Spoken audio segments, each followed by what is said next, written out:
Welcome to Bournemouth on the south coast of the United Kingdom, famous for sandy beaches, seaside amusements and having the worst 4G mobile reception in the UK. I hate it, it's not good in anywhere really. It's very, very temperamental and it's really not good. Well, there's some good news. 5G, the next generation of mobile network, is coming. But it's not just about your phone. 5G promises to enable self-driving cars, smart cities and the whole Internet of Things as every machine starts talking to every other machine. This week, the first stage of bidding to become a 5G operator in the UK ended, with EE, 3, O2 and Vodafone splashing out more than £1.3 billion for the privilege. Now, to date, no standards have been agreed, but we do have a rough idea of what 5G should look like. So, let's get you 5G ready. 5 things you need to know about 5G. 1. Yes, 5G will be much faster than 4G. HD movies can be downloaded in seconds rather than minutes, with speeds 10 to 100 times faster than 4G. 2. Unlike 4G masts, which broadcast in all directions, 5G antennas will send concentrated beams directly to your device. 3. 5G is all about super quick response times, and that's crucial for things like self-driving cars, which will use the tech to communicate with each other at high speeds. 4. It's a new wave. 5G will use a part of the radio frequency spectrum that's never been used before, meaning it will broadcast on shorter millimetre waves. That means more data for all those devices, but there is a problem. These waves can't travel through buildings or even rain. 5. The solution is new masts, and lots of them. But the good news is that they only need to be tiny. These mini masts will need to be much closer together, and they'll act like a relay team, transmitting signals around buildings. 5G projects are still being trialled and the kinks in the technology are still being worked out. But Lara Lewington has been to see what is claimed to be the world's first public 5G testbed.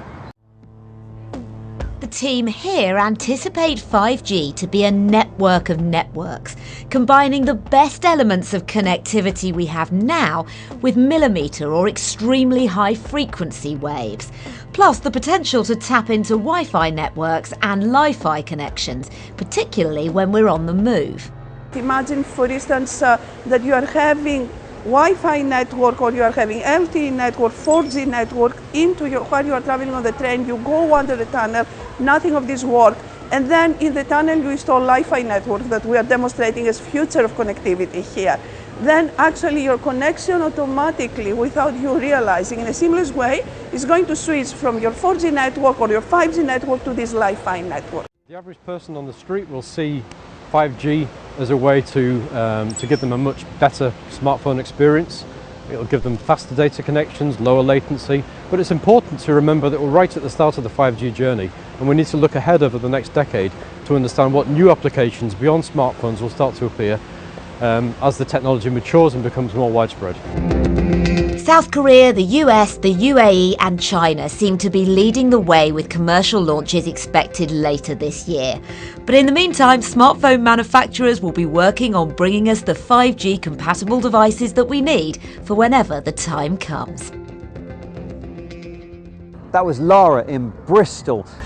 4G to 5G is going to be a massive step change in infrastructure. So, for example, in 4G, what you would have had before is big masts quite a long distance apart. Covering a large area. Covering a large area, whereas with 5G, particularly in urban areas like this, you'll need lots of small cells very close together. That's a massive infrastructure challenge, isn't it? If you need lots and lots of masts to cover a city. I think what we're trying to do at the moment is understand how cost effective it is going to be to deploy at this kind of level. It just sounds like a massive ask. Is it realistic? It is a big undertaking, but the potential that 5G is going to unlock is going to be completely transformative. Now, the problem is the 5G signal is very fragile, easily blocked by trees and buildings. And that means that Ruth's team has had to produce really detailed surveys of where the antennae need to be. Whenever you put a new building up, it interferes with the 5G array of signals that you've got. So Yes. that's a problem. Yeah, it's a challenge that definitely needs to be looked at. So with the mapping and planning software that we've been developing, we need to start considering how do we update those tools and how do we update the maps that we're looking at in order to plan those networks. But it's the potential that may make the investment worth it, as 5G will be the backbone of all those futuristic technologies that we've been long promised.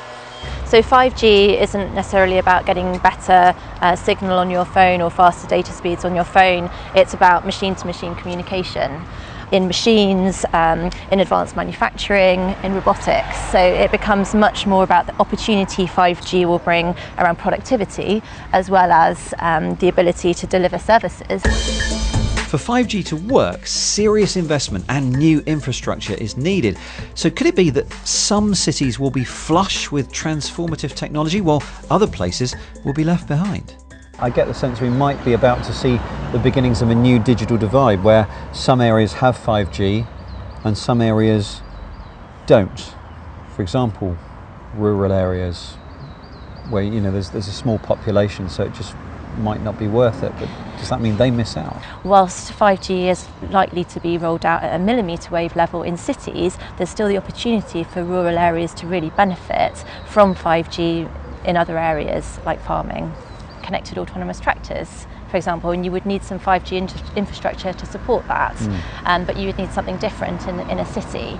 It's about understanding what's needed for users in which locations and what's needed for infrastructure in which locations. We're talking about autonomous vehicles being able to take you anywhere, Yeah. but if it turns out they need a 5G network and you roll into a city which doesn't have a 5G network, what will that mean for your autonomous vehicle? Will it not be able to operate in that city? So one of the areas that connected autonomous vehicles are looking at is where they will be deployed and what their use will be. So for example, in the early stages, maybe you'd be looking at connected autonomous vehicles for across motorways, for example, for covering long distances with freight or that sort of thing, and then it will evolve.